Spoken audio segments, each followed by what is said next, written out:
یعنې که تاسې غواړئ چې بیرته ورسیږئ نیکان خلک جوړ سئ هغه مال صدقه کوئ چې هغه مال تاسې ته محبوب وي وما تنفقوا من شیء هغه چې تاسې نفقه کوئ له یو شي نه فإن الله به علیم الله په دې عالم د علم لري نو طالبان ورونو دا د اسلام یو اصل سو اصل د اسلام داسې ده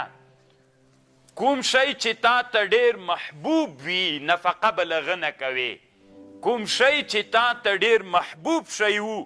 که سوالګر راغی سوال یې درنه کو نو هغه به صدقه کوې په دې اصل باندې او په دې قاعده باندې صحابو څومره ښه عمل وکړ ابو طلحه رضی الله عنه چې کله دا آیات واورېده رسول الله ته راغی صلی الله علیه وسلم ورته ویلې وی د الله رسوله ما ته په ټولو مالونو کې ګران مال بیروحا ده بیروحا څه وه دا یوه څاول او باغ ترنه چارپیر و نو دا مې د الله په لاره کې تا ته در کړله تی چې چاته ورکوې او ته خبر یې چې د ما په مالونو کې تر ټولو نه محبوب مال ما ته بیروحا ده چې دا مسجد نبوي ته مخامخ یو باغ و اوس دننه مسجد نبوي کې دا راغلی د دننه مسجد نبوي کې ده اوس نو دومره صحابو په دې باندې عمل کو طالبانو الله قرآن د دې دپاره رالیږلی چې انسانان تربیت کی انسانان اصلاح کی انسان کې چې دا صفت پیدا سی چې هغه مال چې تا ته تر ټولو نه ډېر محبوب مال ده هغه مال ته صدقه کوې او د الله د دې قانونو د قاعدې د وجې نه نو دا څومره خوندوره خبر ده صحابي راغی زید ابن حارثه نبی صلی الله علیه وسلم ته اس راوسته ورته ویلې یې وی د الله رسوله دا د ما اس ته په ټولو مالونو کې ما ته تر دې نه محبوب مال نسته ده دا مې تا ته راول درته صدقه مې که رسول الله صلی الله علیه وسلم ترې واخیسته او د ده زوی اسامه بن زید ته یې ورکه هغه یې پې سپور کوي دا ته د سره واخله نو د اسامه بن زید رضی الله عنه په مخ کې داسې خپه غوندې سي چې ما خو تا ته د الله رسوله درکه نو رسول الله ورته ویلې صلی الله علیه وسلم وی مخوا بدی کېږه ما قبول که الله قبول که بیرته مې د تا زوی ته درکه نو دا خو یو په دوه باندې ګټه سوله نو صحابو رضی الله عنهم کې دومره لوی انقلاب موجود و دومره زیاته د رسول علیه السلام د خبرو اتباع پکې موجوده وه سلف الصالحین رضی الله عنهم کې هم دا ډېر و چې کوم شی دوی ته محبوب و هغه به یې صدقه کو مفتی الدیار الرومیه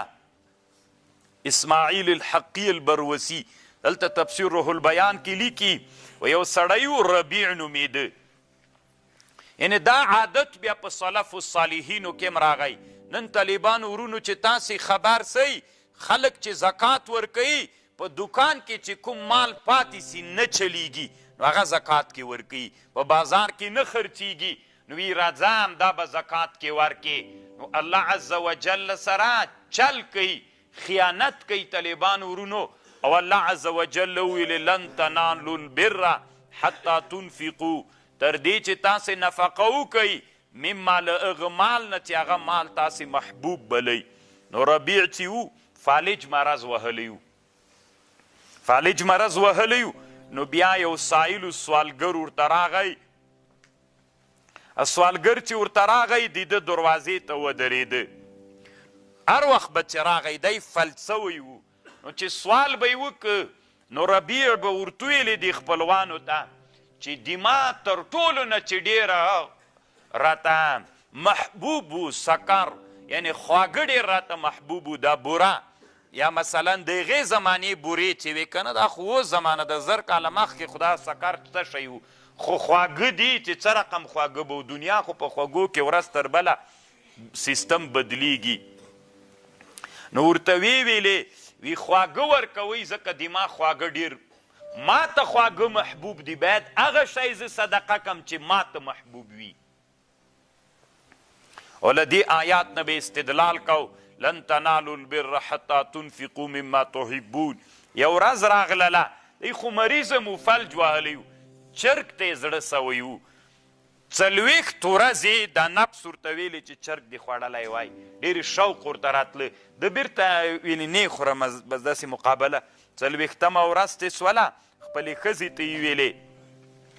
وایي چرګ ته مې ډېر زړه سوی ده او نفس ته مې ډېر ویلې خو قناعت یې دا 40 ورځې مې پټ ساتلې ښځې ورته ویلې نو خو ولې نه وایې ووایه که نه بازار نه به یو چرګه درته واخلو